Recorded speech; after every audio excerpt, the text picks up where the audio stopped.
वंदनीय सुखदेव भगवान को हम प्रणाम करते हैं, उनको हम वंदन करते हैं। सुखदेव भगवान तो एक परम संत हैं, सुखदेव भगवान तो एक परम योगी हैं। और एक बात मैं और कह दूं, संतों का संग, योगियों का संग, महापुरुषों का संग, विद्वानों का संग एक घड़ी का भी यदि हमें मिल जाता है, हमारे जीवन को सुधार देता है, हमारे जीवन में अमूल परिवर्तन लाता है।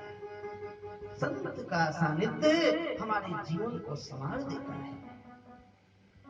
आदरणीय सूत जी महाराज शौनक आदि ऋषियों से प्रश्न किए थे कल, 6 प्रश्न।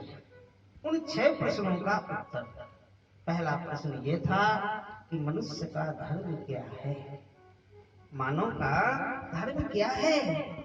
तो सूत जी महाराज बड़ी सुंदर यह बात बताते हैं, देखो इधर ध्यान दो। मनुष्य का धर्म है एक ही है, क्या है? जीव का एक ही धर्म है कि उसका जो इष्ट है, चाहे राम को बनाओ, चाहे कृष्ण को बनाओ, चाहे गुरु को बनाओ, चाहे विषादेव बाबा को बनाओ, चाहे भूमिया जी महाराज को बनाओ, किसी को भी इष्ट बना लो, जीवन में एक को पकड़ लो भैया तो भव सागर से बेड़ा पार हो जासी, पार हो जासी। जगह जगह गड्ढे मत करो कि जगह जगह गड्ढे करोगे, हाँ कभी पानी नहीं निकलेगा। मन को एक जगह एकाग्र करो, मन लगा करके गड्ढा करो, जरूर पानी निकलेगा, जरूर निकलेगा। किसी को भी पकड़ लो। तो सुंदर सा प्रश्न है, जीव का एक सर्वोत्तम धर्म एक ही है कि उसका जो इष्ट है, चाहे किसी को भी बना लो, उसके चरणों में प्रेम हो जाए। लेकिन प्रेम ऐसा नहीं, निष्काम प्रेम होना चाहिए, मन में कोई कामना नहीं होना चाहिए, है? और वास्तव में देखा भी जाए तो निष्काम धर्म से ऊंचा कोई धर्म नहीं होता है। मेरे भाई बहनों सज्जनों, मंदिर हम इसलिए नहीं जाए हैं कि बदले में भगवान से हमें कुछ चाहिए, है? बल्कि मंदिर जाना हमारा धर्म है, हमारा कर्तव्य है। भागवत की कथा हम इसलिए नहीं सुने कि हमारे बहू के पोता हो जाए, बल्कि भागवत सुनना ही हमारा धर्म है और यही जीवन का सार है, यही जीवन का सार। दूसरा प्रश्न है कि मंदिर में पूजा जब हम करने के लिए जाते हैं तो व्यक्ति के मन में कभी कभी भ्रम पैदा हो जाता है। क्या भ्रम पैदा होता है?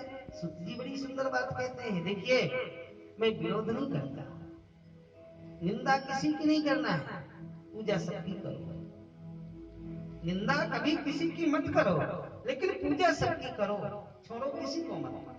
चाहे विषादेव मामा हो, चाहे भूमिया जी हो, चाहे राम जी हो, चाहे गोपीनाथ जी हो, चाहे बालाजी हो, चाहे दुर्गा जी हो, लेकिन निष्ठा हमेशा एक में रखो। बहुत सुंदर सी बात है, संतों के विचार हैं, छोड़ो किसी को मत, पूजा सबकी करो, निंदा कभी किसी की मत करो अपने मुख से, लेकिन निष्ठा हमेशा एक में रखो, एक में निष्ठा रखो।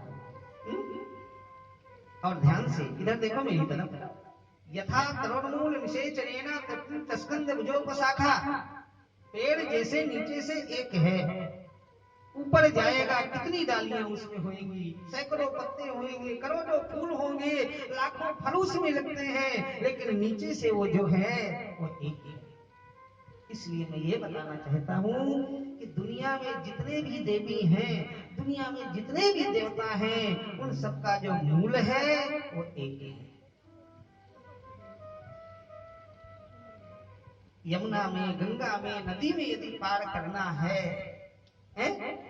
नाव में बैठकर के यदि आप पार कर सकते हैं, दोनों पैरों को नाव में रखना पड़ेगा, तभी आप पार होगे।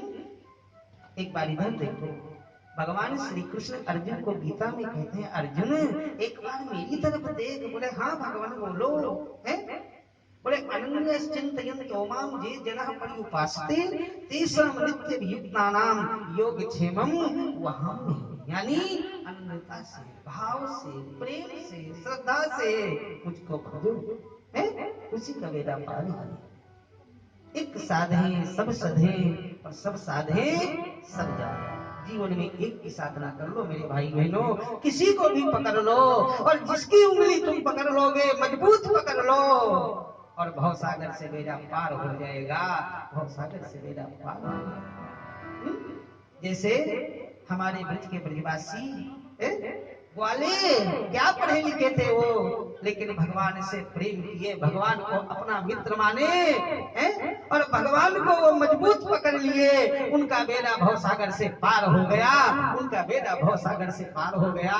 छठे दिन की कथा में प्रसंग आएगा कि माता रुक्मिणी मंदिर में कात्यायनी देवी का पूजन करने के लिए मंदिर में जाती है रुक्मिणी, लेकिन मंदिर में मूर्ति तो है माता कात्यायनी की, लेकिन उस मूर्ति में माता रुक्मिणी को, माता लक्ष्मी को दर्शन हो रहा है द्वारकाधीश भगवान का, द्वारकाधीश भगवान का। एक साधे सब सधे और सब साधे सब जाने। तीसरा प्रश्न मेरा ये है, आपने प्रश्न किया कि भगवान का नाम है अजन्मा। अजन्मा का मतलब होता है जो कभी जन्म नहीं लेता। तो भगवान यदि अजन्मा है तो अयोध्या में चक्रवर्ती दशरथ जी के जो बेटा राम लक्ष्मण भरत शत्रुघ्न हुए कैसे हुए? मथुरा के कारागार में, वृंदावन गोकुल में देवकी वसुदेव का जो बेटा कृष्ण हुआ, ये कैसे हुआ? यदि भगवान अजन्मा है, और अजन्मा का मतलब होता है जो कभी जन्म नहीं होता। आप देखना कल हमारी कथा का चौथा दिन होगा, जिसको हम कहते हैं श्री कृष्ण जन्मे महोत्सव। आप देखना कैसे भगवान प्रकट होंगे। सुख जी महाराज यहाँ वर्णन करते हैं, देखो भैया परमात्मा का, भगवान का अवतार नहीं, भगवान का जन्म नहीं होता है, प्रभु का अवतार होता है, प्रभु का अवतार होता है। रामचरितमानस में गोस्वामी तुलसीदास जी महाराज बड़ी सुंदर यह बात कहते हैं, जब जब हो ही धर्म के हानि